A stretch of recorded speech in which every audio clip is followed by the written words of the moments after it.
question answer session.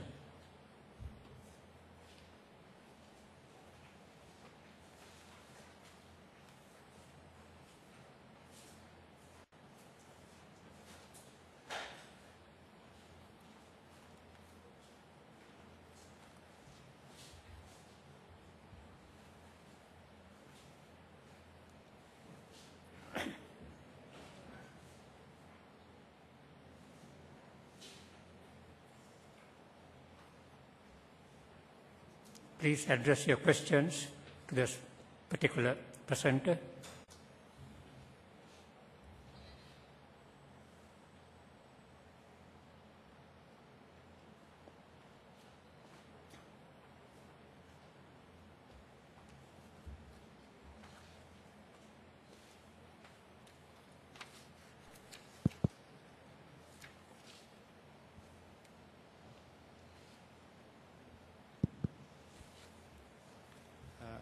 My question goes to Dr.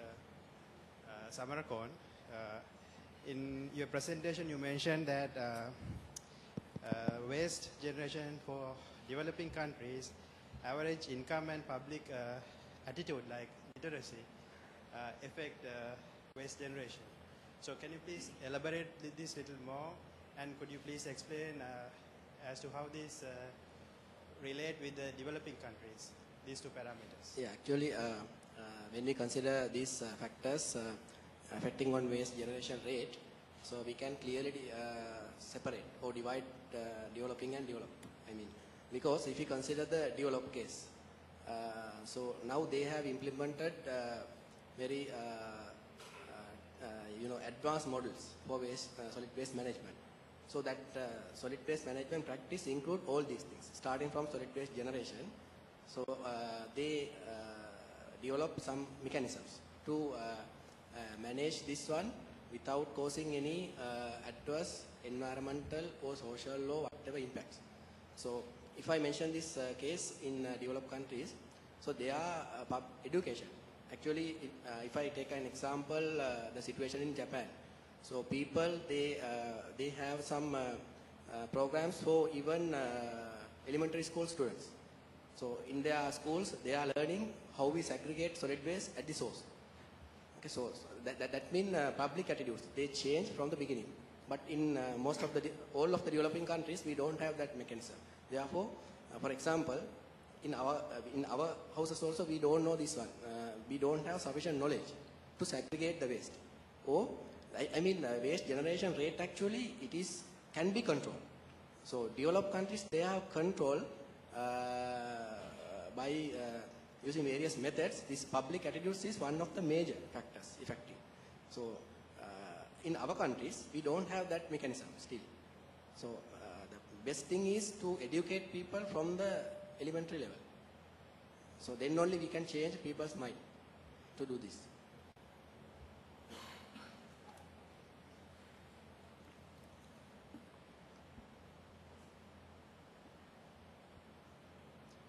My question is also goes to Dr. Savarakon. I think in your research that you talked about one of the factors as recycling impact. But in your formula, you didn't consider about that. Can you actually, when we consider these things, recycling is a major factor, but compared with other things, it is not a major one. I mean, I consider three factors. Population density, income of the people, and social attitudes. Those are the major factors. Because I thought to limit factors up to 3 because of the complexity of the equation. But recycling is also one of the important factors. But later, after we validating this model, we can modify this model by including other factors also. Because we have to do some field investigation to validate this model. So after validating, if there are some drawbacks or some mistakes, we can modify this model, including other necessary factors.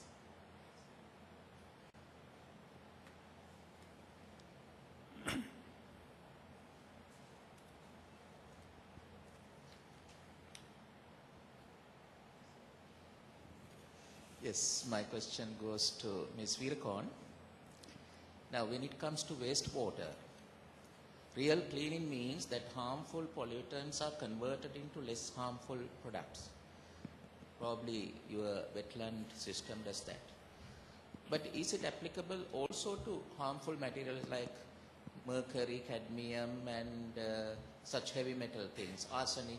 On these days we are talking about arsenic heavily. Is it applicable for such materials as well? You mean constructed wetlands? Yes.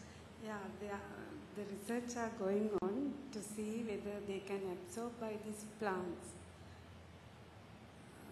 Arsenic and those Absorbing things. means it is deposited somewhere. Yes. And come back to the environment one day, no? Sometime, yeah. But it is at the moment in the research level.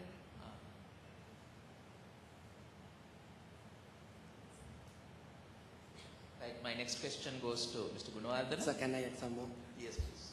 So actually, if I explain that one, very near we have a dump site, Karadiana dump site. So a lot of solid waste are dumped there. So during the rainy season, leachate coming, that means leachate mean wastewater coming out from dump site are contributed to the recent water sources. So water sources. So most of the aquatic plants, those are growing, can absorb these heavy metals because solid waste dump site contain a lot of heavy metals. Especially, so there are two species, actually one. We know that everybody eat kangkung. So kangkung has a great capacity to absorb heavy metals. So if we eat those things, we have to be careful because we have to check from where they have taken these things. So if it is very close to the wastewater or solid waste dump site, definitely they contain heavy metals. So they have a capacity to absorb heavy metals. That means indirectly plants can treat heavy metals also. Actually, I think you gave me that information some time back. I stopped eating kangkung. But that doesn't mean it is not a cleaning effect. Cleaning effect because we don't use that plant anymore. I mean, after constructing in the wetland, normally every year we harvest it and remove and we treat that upper part. So then gradually it can make a new plant and it can continue the treatment process. But it is because the thing is after harvesting we destroy those plants. So we cannot find any more heavy metals. So that means you don't consume it, but you have some other mechanism to get rid of that. Yeah. Yes. Because Dr. Samarkon came into the answering process, I have another question to you. When it comes to energy, we know that per GDP energy consumption is going down gradually when we go upwards in the GDP, per capita income. Is it possible to observe similar effect in waste production? Actually, sir, in developed countries, with their improved living standards, waste production is gradually increasing. Gradually? Yes, yes. So it is not opposite trend. Yeah, positive, yes. Now my question to Mr. Gunawardana. I think it is a great idea to switch off refrigerators for a short period during the peak time. But we have to be very careful to keep refrigerators switched off for a longer period. Maybe 30 minutes is harmless. Anything more than 1 hour will be harmful. And have you studied what is the permitted duration? Yes, sir. Actually, the service provider divided our country into certain regions. Then the service provider sends the peak hour demand data to the region wise, not the whole country at once. So actually 10 minutes or 15 minutes is the refrigerator of time. Very good. 10-15 minutes is completely harmless. But I suggest rather than dividing it into regions, you have to categorize houses, category 1, category 2, category 3 in the same region.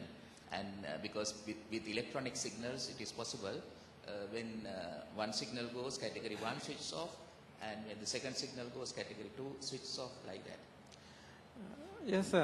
I have already categorized the domestic and the hospitals, defense premises, the offices, factories, that such groups.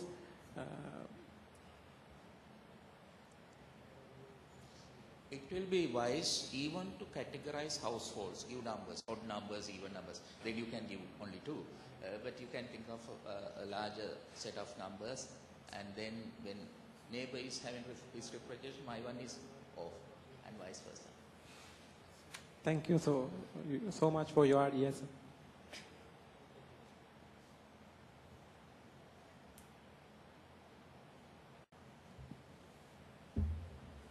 Any other questions? I will make a comment with this municipal waste water, solid waste management. Not a question, because I was involved with the vocational training, up to very recent times, and we developed a training package for people who collect this municipal waste, and we gave an honorable name there. This municipal solid waste operator assistants. That's the sort of title given, so that they have not the sort of a name like garbage collector, something like that. This is the more of a respected name. But there we focused on 4 areas. One is to educate the households to segregate the solid waste at the place of origin. The second thing is the transportation without mixing them, and the proper way of transporting solid waste from the houses to the place, and then the processing at the municipal the place where they do it, and the disposal. So those were the 4 areas focused in the training, and it was done with the assistance of these public health officers.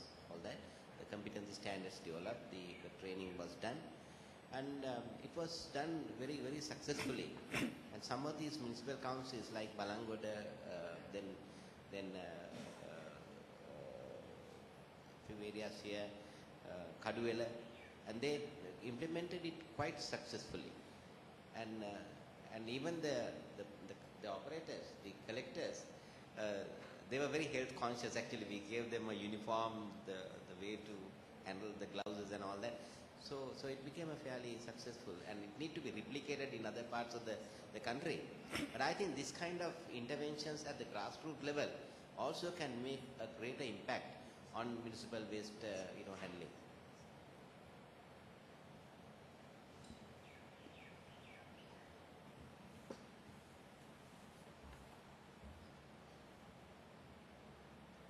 My question goes to Mrs. Veerakon. You have shown some results of the removal efficiency of BOD and total suspended solids using that horizontal and vertical subsurface constructed wetlands.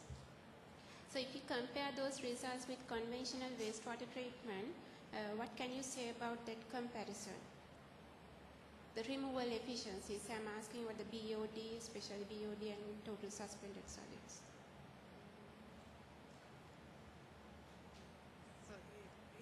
Would be the same. I don't know, I haven't compared them, but they also can have the same result probably. But the thing is they are more expensive, and that because of that we are trying to use these low-cost systems for wastewater treatment.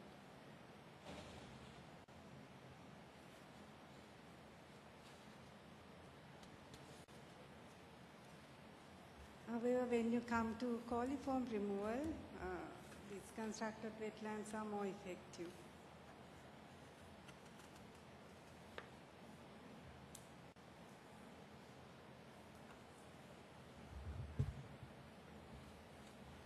If there are no more questions, before I conclude, I'd like to share something with the audience. We had a paper on treatment of wastewater. I thought there'd be more papers on water, because water is a mysterious substance. There is a view, based on some research, that water actually has consciousness, and like human beings. there had been some research conducted in Japan where the water was frozen to minus 25 degrees centigrade and the crystalline structure was observed under a microscope, and they found that in polluted water, the crystalline structure is very distorted pattern. And then, when words of kindness, words of love, soft music was played and spoken in front of the water actually changed its structure. So there is recorded evidence that this experiment has been done, and anyone who is interested can go to this website and see for yourself what has been done. The website is www.hado, H-A-D-O, www.hado.net. So to me, because that is my field also, it is a very mysterious substance. It's a part of our life. And in a sense, it is a spiritual substance. So I think there's a responsibility on all of us to treat water with respect, because it's such an important substance, more important than all the others that we have. I mean, next to air. Air, of course, we need, otherwise we can't live. But water is also as important. And it is we have this spirit water, holy water, you know. I think they have some meaning. That when you chant in front of the water, there is evidence based on this research done by the Japanese person that some changes take place in the water. Similarly, when you pray in front of the water, and we call it holy water, there is some change that takes place in the water.